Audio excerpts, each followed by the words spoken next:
encontramos en el departamento conocido como el Archivo Municipal de Allende, Nuevo León. Y este servidor de ustedes, Julián Enríquez Argullín, es el jefe del archivo.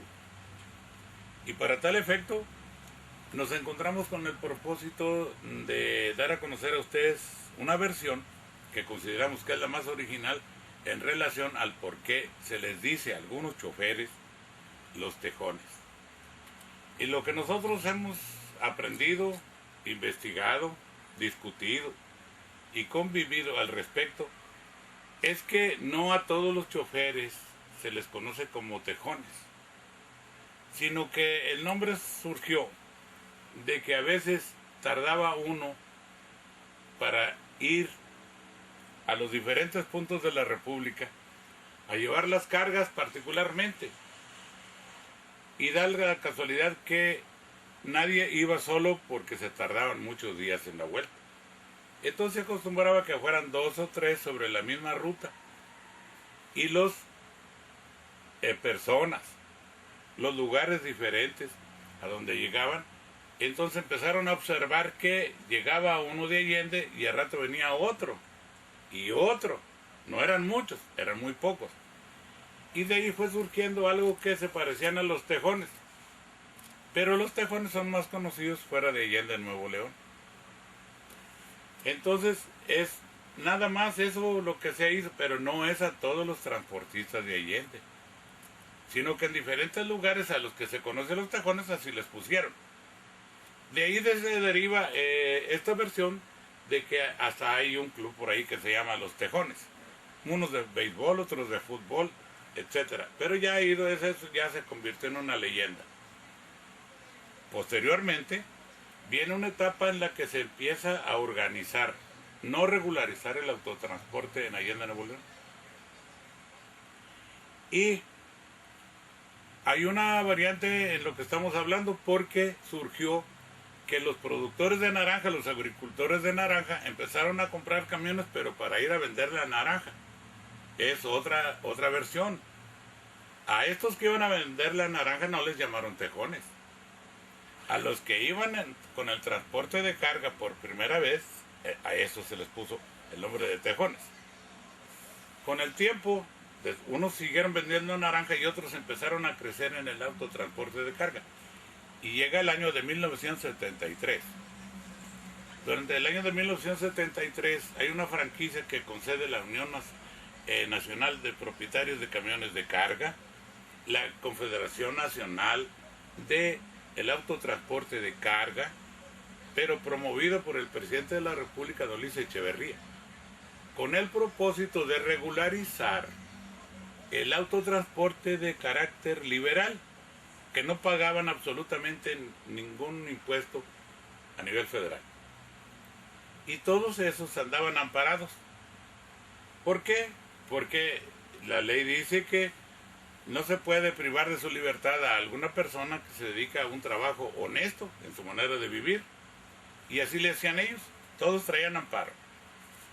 Entonces en Allende empezó a surgir a través de Juan Gutiérrez Verástegui y Carlos Tamés Chávez como delegación de una federación nacional que se llamaba Unión Nacional de Propietarios de Camiones de Carga.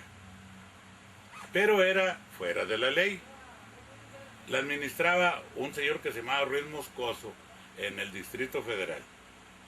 Pero era un ensayo de organización, y con esa delegación que había aquí se empezó a organizar a los que quisieron de diferentes comunidades, pero con cabecera en Allende. Y se forma la Unión de Transportistas de Allende, Nuevo León. Se reúnen en una casa de Manuel Cavazos y surge una diferencia entre los mismos, porque les estaban cobrando 600 pesos por permiso con esta Unión de Propietarios de Camiones de Carga. El problema es que surge dentro de la asamblea un miembro de la organización y protesta en relación al que estaba promoviendo los permisos por 600 pesos cada uno. Cuando él dice, necesitamos cambiar esto porque no le veo yo un buen fin. Y entonces llega a la conclusión de decirles que enfrente de las oficinas donde se reunían vivía el profesor Julián Enríquez Aregullí, y que él tenía un hermano en la Ciudad de México que trabajaba en la Secretaría de Gobernación como jefe de presupuesto del país, y que él nos podía dar la mano para tramitar los permisos dentro de la ley del autotransporte federal. Hizo la propuesta para cambiar de dirigente y asesoría, y entonces fue a ver al maestro Aregullín, aceptó la invitación a reserva de que ya no estuviera la otra persona al frente, y también me fue concedida esa operación, y entonces me aprobaron, acepté y empecé el trabajo que se conoce como la regularización del autotransporte de carga. Es por primera vez en Allende, Nuevo León, cuando se formaliza una situación de esta naturaleza. Y entonces el presidente municipal nos autorizó para que lo siguiéramos ayudando, el profesor Rubén Cavazos Cardoso. La autorización era para acompañarlos a arreglar los asuntos de la Ciudad de México. En ese entonces el profesor Aregullín, que es el que está hablando, era oficial mayor de la presidencia y oficial de registro civil. Entonces nos trasladamos a México, pero con una comisión. A mí se me nombra asesor de la Unión de Transportistas de cargo para la representación, pero el presidente de dicha unión se llama Silverio Cavazos Rodríguez. Y está Belisario Cavazos en el Comité Juventino Garza, y nos acompaña también como extra el señor Gonzalo Cavazos.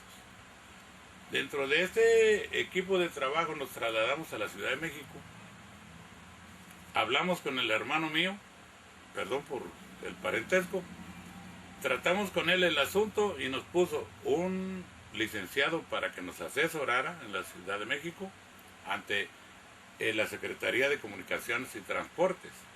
Nos facilitó el licenciado, nos prestó un carro y nos llevó a donde nosotros tratáramos los asuntos.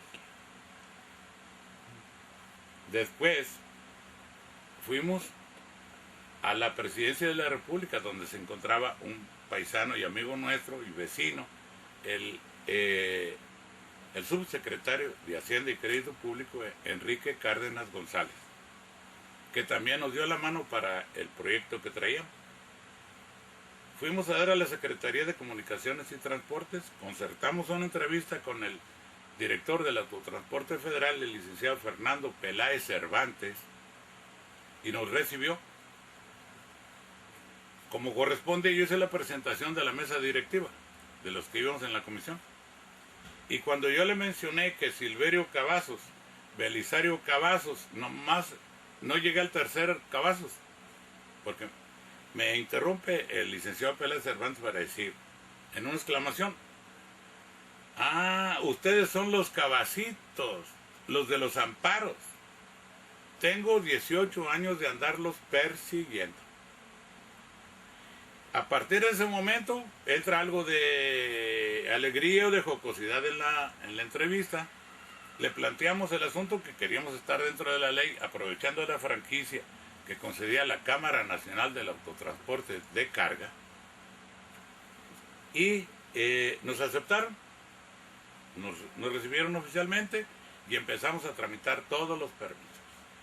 Logramos en la primera etapa, con el auxilio del ingeniero Garay, nos entregara por primera vez los primeros permisos, 95 en total, totalmente gratuitos.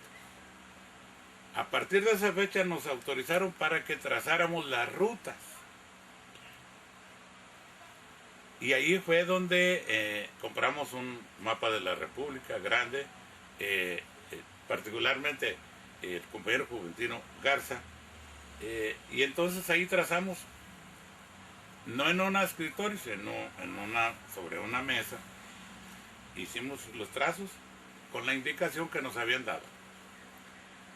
Ninguna ruta podrá ser de frontera a frontera ni de costa a costa. Podrá ser de la frontera al centro y luego del centro al sur, etc. Y así las trazamos y luego lo registramos el mapa. A partir de allí surge por primera vez una coordinación nacional para extenderse en toda la República, porque nosotros la promovimos, y es cuando completamos el éxito al obtener los primeros 95 permisos gratuitos a nombre de la Unión Nacional de Transporte de Carga, pero para Allende, Unión de Transportistas de Allende, Nuevo León.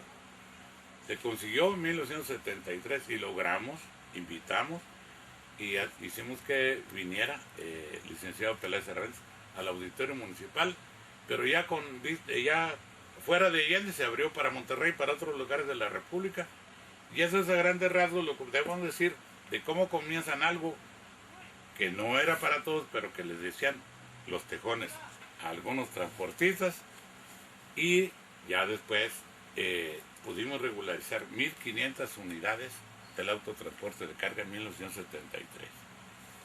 Pero no puedo dejar de recalcar que gracias a las facilidades que nos dio el presidente municipal Rubén Cavazos Cardoso en ese tiempo, y a eso se debe que hayan nacido las líneas del autotransporte, y luego ya surgieron otros, pero ya es consecuencia del trabajo que nosotros hicimos. Si esto es de carácter histórico, entonces estamos viendo dónde estamos colocados y estamos a su servicio, estamos a sus órdenes.